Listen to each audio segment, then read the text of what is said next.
자, EBS, 수능 완성 유형편 독서 첫 번째 질문의 특징을 좀 보겠습니다. 일단, 문제 유형을 좀 정리를 했는데, 1번 문제가 두 지문의 관계를 묻는 문제였어요. 근데 곰곰이 보니까 이건 내용 전개상의 특징, 각각의 내용 전개상의 특징, 그다음에 두 지문 간의 어떤 관계를 묻는 내용 전개 또는 논리적인 전개 방식에 관련된 내용이었거든요. 그래서 그 선택지 각각의 핵심을 밑줄 쳐놓고, 핵심을 밑줄 쳐놓고 문단별로 일단 핵심을 독해를 합니다. 독해를 하고 나서 각 지문별 문단 핵심과 그다음에 전체적으로 두 지문 간의 관계가 무엇인지를 좀 판단해 보고 나면 1번 문제는 금방 풀릴 수가 있어요. 그래서 3점짜리가 아니라 2점짜리인 거예요, 이게. 2점짜리인 이유가. 그래서 한번 체크해 봤습니다. 두 지문에 대해서 문단별 소주제를 좀 체크를 해봤고, 거기에 나오는 소재에 대한 관계가 어떠한가를 좀 체크해 봤는데, 일단 가 지문은 자유주의라는 틀 안에 경제적 자유주의와 그 다음에 정치적 자유주의라고 하는 대립적인 두 대상이 나타나 있었습니다. 이 둘이 서로 속된 말로 씹고 있네요. 와자자작 씹고 있네요. 그런 건 뭡니까? 서로 갈등 관계이기 때문에 서로 대조된다. 대조되는 것은 상반된 관계죠. 판단할 수 있었고, 그 다음에 나아지면 포도주의에 관련된 겁니다. 그래서 자본주의의 어떤 전성시대, 자본주의의 어떤 급격한 발전을 만들어내는 것이 포도주의인데, 포도주의는 노동을 어떻게 한다? 기계화된 시스템에 넣어버리는 거예요. 간단히 보면. 그래서 노동자들이 더 많은 생각 없이 단순 작업으로 단순 생산만 하면 됩니다. 이렇게 되면 어떻게 됩니까? 노동자들의 어떤 연대감이 약해져요. 노동자들의 연대감이 좀 약해지게 되죠. 그래서 그 외부에서 어떤 좀 찾게 된 그런 문제점이 발생이 되는데, 아무튼 포도주의에서는 자본주의의 발전을 이끌어냈고 또 냉전 체제를 거치면서 더 발전을 했어요. 근데 만약에 이 포도주의의 어떤 생산 방식을 그대로 놔두면 자본주의가 많이 발전되는 건 알 수 있으나, 여기에 이제 불평등 문제 하니까 소득의 빈부격차 문제가 좀 발생이 되게 되겠죠. 대량 생산으로 인한 어떤 자본가의 어떤 잉여 자본 축적이 계속 일어나게 되고, 노동자들은 실질 구매력이 좀 떨어지게 되는 그런 문제점이 좀 발생이 됩니다. 그래서 그런 문제점을 국가가 개입을 해서 그 대량 생산의 문제를 해결하고 있는데, 포도주의가 대량 생산과 관련이 되는 겁니다. 그런데 왜 포도주의를 제한해버리는 거죠? 그래서 복지국가 모델을 도입한 것으로 의의를 정해줄 수 있어요. 그러면 자, 첫 번째는 대조적이었고, 여기서 뭡니까? 이 문제점을 해결한 거니까 바로 5번 선택지에 문제를 해결하기 위해 도입된 사회적 해법, 바로 뭡니까? 복지국가 모델을 도입한 거죠. 쉽게 갈 수 있다는 얘기예요. 너무 어렵게 가지 말고요. 내용 전개 방식은 전체적인 큰 틀에서 판단을 하면 된다. 너무 디테일한 문장, 단어 여기에만 연연할 필요는 없어요. 그것이 첫 번째 유형편 지문에서 살펴봐야 될 주요 핵심입니다.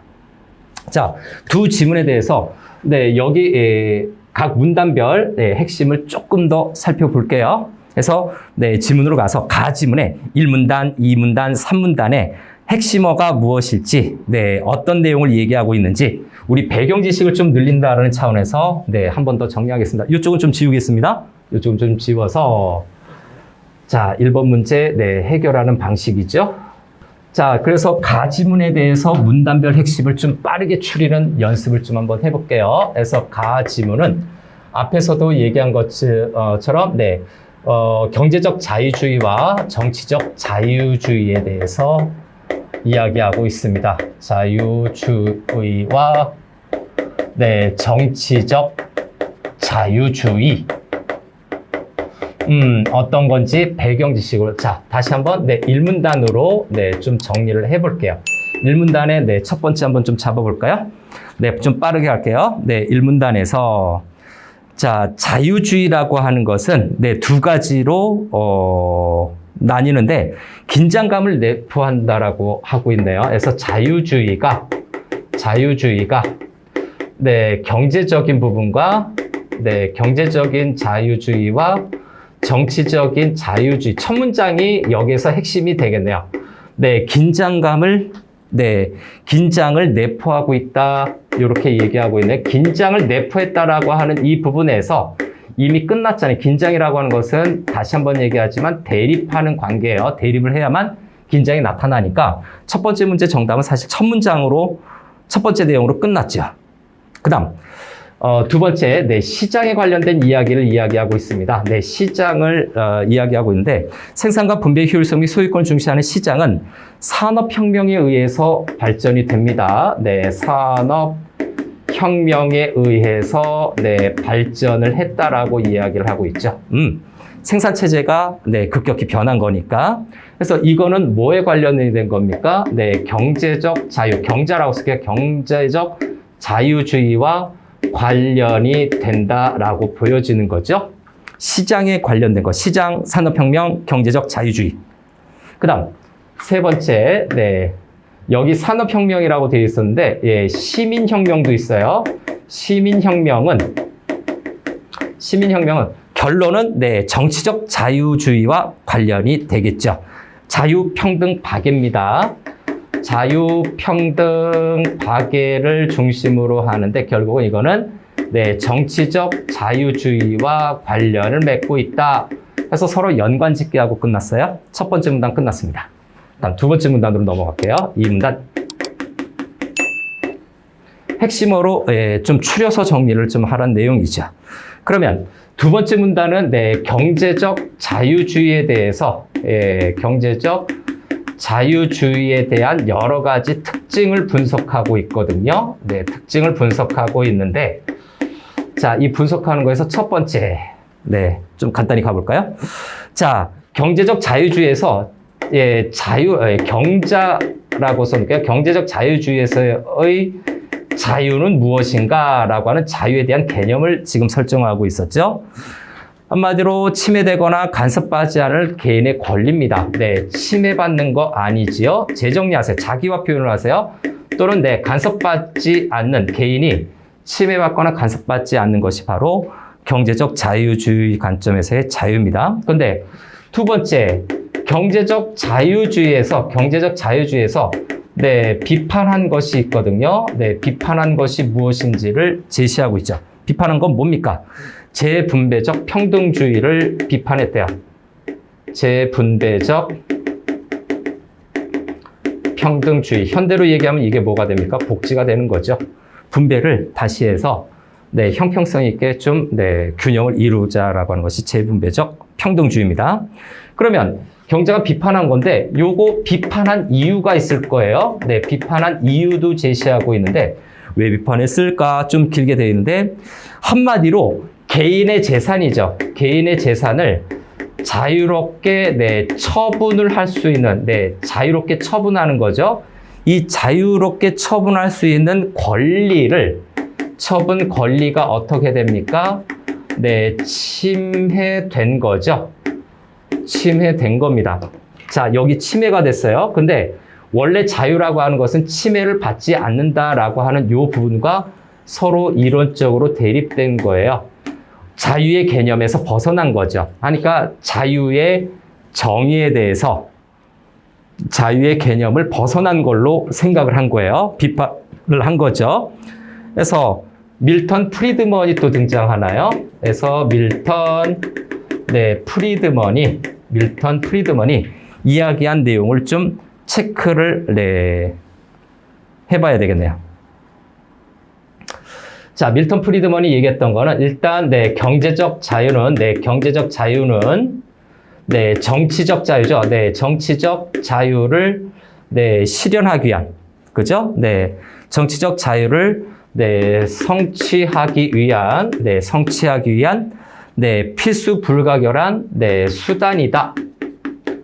다시 한번. 네, 경제적 자유주의는 정치적 자유주의를 네, 성취하기 위한 수단이 된다라는 밀턴 프리드먼의 관점을 제시하고 있었어요.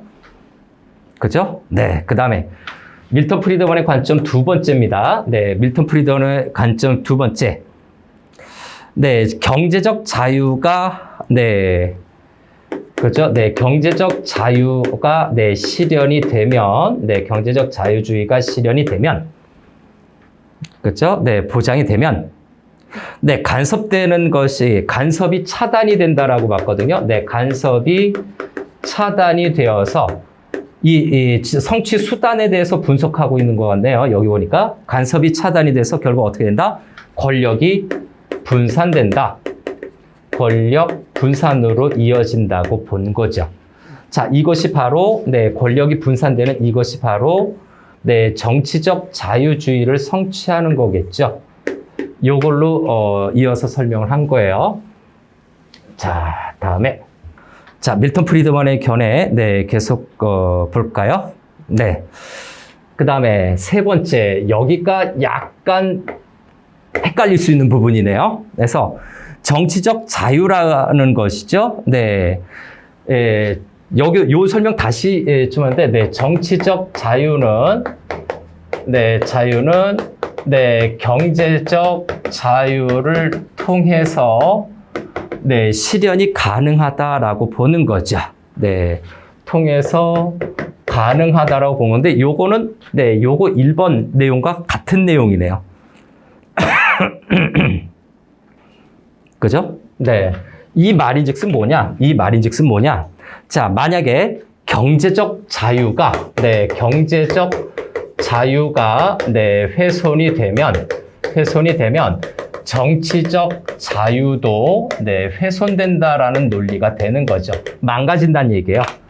경제적 자유가 망가지면 정치적 자유도 망가지게 된다라고 보는 거죠. 자, 그래서 네 번째, 경제적 자유를 보장하는 것이 최종적으로 어떤 결과를 나타내느냐? 상호 자발적인 거래를 유도하게 되고요. 자발적인 거래를 유도하게 돼서 최종적으로 상호 이익, 경제 주체 간의 상호 이익이 늘어난다. 상호 이익이 가능하다라고 보고 있는 거죠. 다음 3문단으로 좀 넘어가 볼까요? 세 번째 문단. 배경 지식으로 지금 파악하고 있는 거예요. 세 번째 문단이 좀 비교적 긴데, 정치적 자유주의의 특징을 또 정리해 보겠습니다. 자, 정치적 자유주의죠. 자, 첫 번째는 자치와 정치적 자치와 자유를 연결을 해서 이해를 하고 있네요. 연결을 해서 이해하고 있는 특징이 있는데, 경제적 자유 확대가 정치의 부자유로 이루어진다라고 보는 거죠. 그래서 요거는 다시 경제적 자유예요. 경제적 자유의 확대가 뭘로 이어진다? 경제적 자유의 확대가 결국은 정치적이죠. 정치적 부자유로 이어진다라는 점이죠. 그러면 두 번째, 앞부분에서 봤었던 경제적 자유주의에서의 자유의 개념이었다면, 정치적 자유주의에서 정치적 자유주의에서의 자유의 개념을 또 한번 설정해 줄 필요가 있습니다. 여기에서 좀 아마 내용이 좀 달라지겠죠. 그래서 일단 정치적 자유주의에서의 여기에서의 자유는 자발적으로 참여하는 겁니다. 스스로 자발적으로 참여하는 것이 정치적 자유주의에서의 자유인데, 플러스 또 어떻게 됩니까? 법에 관련된 거죠. 법과 제도를 다른 사람이 아닌 스스로 결정을 하는 것이 바로 정치적 자유주의다라고 본 거예요. 다음 세 번째. 자, 그러면 정치적 자유주의에서 자유가 실현된 것은 무엇이냐라고 봤을 때, 자유가 실현된 상태는 타인에 의한 자의적 지배의 가능성에서 벗어난 거죠. 간단히 줄이면 자의적, 다른 사람이 마음대로 하는 거죠. 자의적으로 지배하는 상태를 벗어난 거예요. 다른 사람이 마음대로 지배하는 것을 벗어난 것이 정치적 자유주의에서의 자유 실현으로 본 거고, 그 다음 마이클 샌델이 있네요. 좀 유명한 사람이죠. 마이클 샌델이 등장하게 됩니다. 이런 또 사람이 나타나네요. 그래서 마이클 샌델은 네, 첫 번째 네, 경제적 자유주의가 네, 정치적 자유주의와 함께 네, 정치적 자유주의의 실현을 방해하고 공공선을 침해한다라고 봤어요. 나쁘게 본 거죠. 네, 경제적 자유. 그래서 이 부분에서 네, 경제적 자유주의가 네, 방해하고 공공선을 침해한다라고 해서 네, 비판이니까 네, 비판적인 인식이니까 요건 네, 대조적인 성격을 지니고 있는 거죠. 네, 여기서 보니까 이미 정치적 자유주의와 경제적 자유주의가 서로 대조적으로 지금 다뤄지고 있다는 점. 그 다음, 이렇게, 네, 비판하는 이유가 있을 거예요. 그래서 마이클 샌델이, 네, 경제적 자유주의를 비판한 이유가 있을 거예요. 그래서 비판 이유로 쓰겠습니다. 예, 경제적 자유주의를 비판한 이유. 자, 일단 첫 번째 키워드는 네, 불평등이 정당화되는 거예요. 여러 가지 말들이 있었겠지만 예, 불평등이 정당화되는 것 때문에 요 경제적 자유주의를 비판한 거고요. 그다음 이런 불평등이 결국 뭡니까?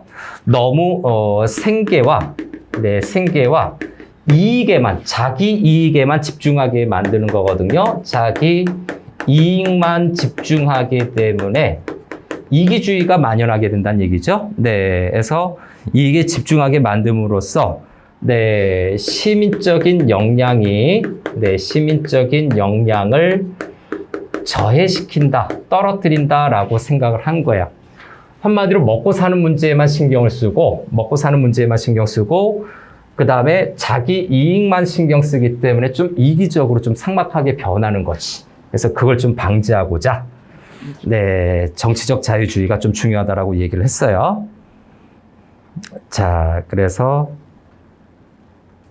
시장 거래가 무엇이든 자유롭게 사고 팔 수 있다는 생각을 부추길 때 돈으로 사거나 팔아서는 안 되는 것을 고민하게 됩니다. 그래서 마지막 3번 여기로 좀 보면 네, 돈으로 네, 사고 파는 것이죠.